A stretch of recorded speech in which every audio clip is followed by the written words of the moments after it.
We're here today with Greg Loring-Albright, designer of Leviathan. Welcome to Design Diary, the podcast where you get to look inside my board game design notebook as well as what's going on inside my head. We look at a new word each day from the sense of mechanics, tone, theme, or inspiration for a full game. Today's word is Meritorious, deserving of honor or esteem. And that's it. It's a really quick one. So what do you got? Yeah, so when I first saw this word, my first thought was skepticism, because I feel like merit and notions of meritocracy always get bandied about when people are trying to cover up for the fact that there's not enough women in game design or something, and they'll be like, oh well, it's a meritocracy, and it's like the first easy excuse to go to. When, you know, the things, it may appear to be a meritocracy, but there are other factors outside the system that make it to not be a true meritocracy. So anyway, my first notion when I heard meritorious was skepticism, and sort of interrogating that part of the definition where it talks about deserving, like deserving according to whom. Really, it's very opinionated. Yeah, right. It seems like such a stalwart definition on its own until you start to pick at it and you're like, oh, it's kind of just like another way to enforce someone's opinion and say it's meriting, you're deserving because of I want it to be deserving. But my game design take, something that I've been thinking about since I got this word, was some way of not telling people that they're not competing on a level playing field, of having players come into the game thinking that they're in a system of true merit that's purely fair, and then have them realize as they play that they're not. Oh, wow, yeah.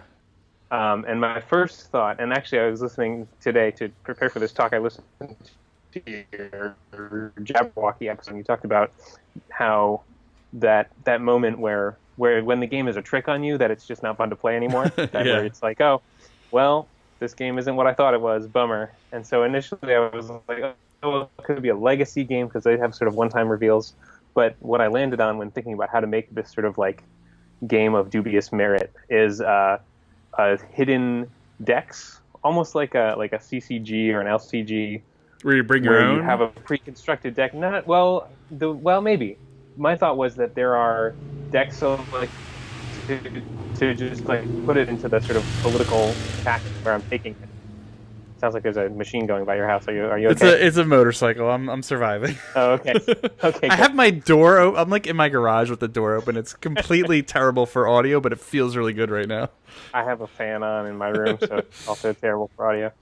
What was it? Oh yeah. So not so much like a CCG where you like design and build your deck, but where the game comes with these decks that might be good or bad. So my notion was I want people to have that feeling of, oh, I thought this was fair, but it's not. And if you build your deck, you sort of know, like, oh, I got stuck with the bad deck, and so I'm going to have to play in a certain way to compensate for that in this not quite just system. So my thought was that you don't know what deck you have, but all the decks are pre-constructed. Okay. And so you might get the deck that like represents a less privileged person, and you're playing the game, and you're like, ooh, I have a really bad hand. Is that because I got the bad deck, and should I start playing in a way that prevents that, or did I just get a bad hand and I actually have the good privileged person deck that will make this game easy and I should play a certain other kind of strategy? And so that kind of moment of confusion of people, I realized early on in thinking about this that you can't, everyone's going to know that the system is rigged, but figuring out in what ways it's rigged as you play the game, I think would be the fun of it, and then building in some mechanic for the people who are inherently disadvantaged by their decks to organize and work together and sort of overcome the problems that the system has set for them, and sort of to sort of expose the system as not being as fair as it seems to be. That's neat. I had two thoughts as you were saying this, and the one was the whole privilege thing. And I was designing a game for Rutgers University Cool. for their diversity program, and they asked me to come in and help design a game for them.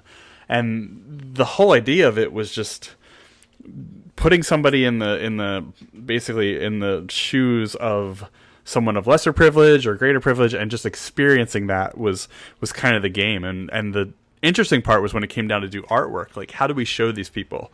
And like, if we're showing somebody who's of lesser privilege, we're instantly going against the grain of the game. So everybody is a silhouette. Everybody's the same silhouette, Nice. whether you're, you know, male, female, black, white, or anything. Everybody's the same silhouette. So when you see somebody who has a lesser privilege gender or race or whatever, you are the one who's making up what that is, what that character actually is. That's you know, cool. It was such a hard thing to come to, and there was a little bit of back and forth with it, just trying to figure out how to even do that. But it turned out really cool in the end, and awesome. is sort of a little lesson in just playing the game, is like what's going on in your head as you're playing these characters. Yeah, totally. The second thing, what was it? Oh, it was there's something really interesting in not having balance, like you said. Like, Right. a lot of times when someone's making a game, especially on the like CCG kind or any of those like cards with numbers and abilities heavy games, Right. there's sort of like a formula that you'll try to work on to say, well, this has a value of this, and you know, the ability has a value of this, and we try to get them all in the same range. But when you have ones that make the high value ones higher cost. Yeah, exactly. And then all of a sudden they all balance out. But it's really interesting when you throw in the cards that don't balance in any way. You know, Right. So, you know, you can get this one that's super good and it doesn't have this high cost, and what that does to a game, because everything's not just middle ground anymore where, you know, it's high cost but it's a great ability. You've got this low cost great ability that it's like, that's the card you want. And that's sort of, you got the straight white man deck. Everything is super powerful and it doesn't cost you anything to play it. Yeah, exactly. And there's something really interesting in that from a game side. You sort of become the target if it's more than two players. That's part of it. But if it's not just your whole deck, if it's just a single card, it's less of an impact, but it's a great moment for you, but not anybody else. Yeah, and that was part of, as I sort of was daydreaming about this Meritorious game, I went sort of in different directions as to how much I wanted to have it like actually simulate real society, and you know, that's hard because you inevitably abstract some things and then you're kind of taking away from some people's experience. But I really liked the notion of that the people who get the less privileged decks have there's some other balance mechanism in there that we know in the real world, that people strength in numbers is kind of one of it, exactly. And that they have that received wisdom of, oh, like my family has had to deal with struggle and injustice for generations, and so we have these techniques that we use, and some way to model those techniques in the game. But then I don't know, you know, time got away from me. I'm not actually making this game, but I was like, wouldn't that be a cool thing to experience, to not to say this message of like, oh, everyone's actually equal because underprivileged people have all these skills, but to represent these unique skill sets that activist communities have developed over years and years, decades and decades. We had a word, and I'm trying to look it up, it wasn't even that long ago. It might have been a week, 2 weeks ago, and it was just extreme poverty was the word. Man. And it was indigence.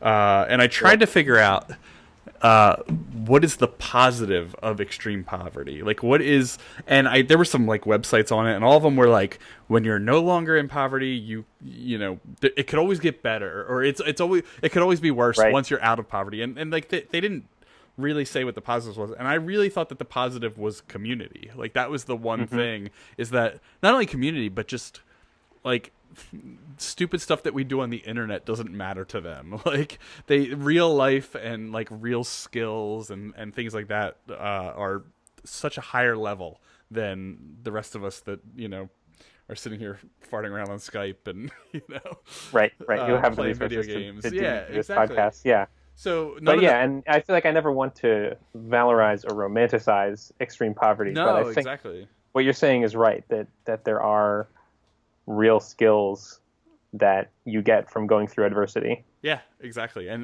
none of the articles, I looked up all these articles to see if anybody had thoughts on it, and they were all just, it was absolutely terrible. None of them hit on that in any way. Oh, man. Yeah. All right, well, that's cool. I can listen to that one. Yeah. So I want to, this was pretty good. I want you to tell everybody where they can get in touch with you and find you and follow along. Cool. So my name is Greg Loring-Albright. You can find me mostly on Twitter at GregIsOnTheGo, and that's Greg with one G at the end, not two G's at the end. It's funny that you have to say that because usually it's 1G. Yeah, I don't. Maybe I shouldn't say that. I should do another. I think most people assume it's 1G, but my grandmother-in-law always writes. She always sends her emails to Greg with 2 G's at the end. So now I'm all self-conscious about it. My grandfather could never spell my wife's name, Carolyn, so he always put like 7 N's at the end. Like her Christmas cards would never end, and it was the best. That's funny. Yeah, that's funny. Should I do another take of my Twitter name without the spelling correction? No, it's good. Okay, great. So, anywhere else? Is that it? Pretty much Twitter. Oh, when I'm online, I'm mostly on Twitter. I'm also on the Tabletop Game Design on Reddit with the same username, BGG with the same username. Basically, Greg is on the go is me pretty much everywhere. I'm curious if I've seen you on Reddit. I lurk more than I post. I lurk mostly on that forum too. The problem is, like, I lurk a lot. I read a lot. I upvote a lot.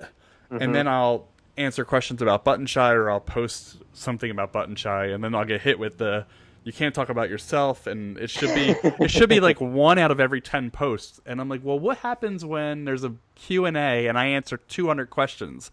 Do I need to have 1,800 non-Button Shy posts? And they were like, yeah. And I was like, well, you're gonna get sick of me quickly. Is this on board games or tabletop game design? That's on the board games, but it's kind of like everywhere on there. I post even less there, but yeah.